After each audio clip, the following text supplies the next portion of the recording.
Good morning. I'm Epstein with your morning class update. And this update is for the morning as we're here now on Wednesday, the 24th of April, 2020. Where are we now? 2024, about 8:25 a.m. Central Daylight Time. So, my friends, it's a light day in terms of news. Let me show you what I mean here. We get the U.S. advanced durable goods. That came out at 2.6, right as expected. Ex-transportation, a little softer there, but ex-defense, up a little more there. So it's not a market mover at all, but it is double what it was the month before. So that's still strong. Earnings reports continue on many companies. You know, the Senate passed the 4 bills. So now Ukraine gets its money, Israel, Taiwan, and TikTok begins a 360-day period before it's banned, but that will go to court.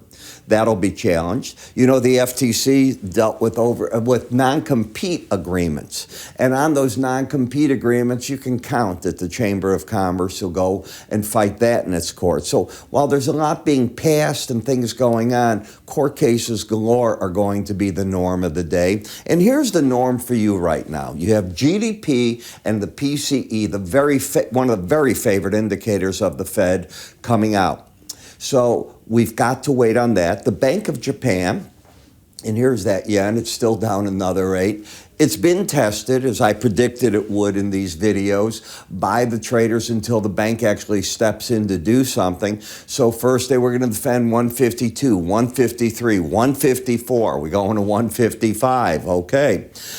We will see what they say. It can always be a surprise. They begin tomorrow, their 2-day meeting. Friday we'll get their statement as to what they're doing.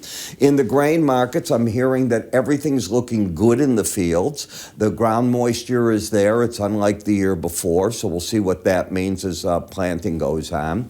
We've had a bit of a bounce in Bitcoin. It's gotten up to the 67,000 mark. Now it's starting to see a little bit of profit taking. Metals didn't go anywhere overnight, but copper remains resilient. That, I think, is the right word. And the dollar index trying to reverse some of yesterday's losses as the euro breaks down a little bit. But the markets are just sort of hanging in here. I think everything's waiting on those reports that I told you.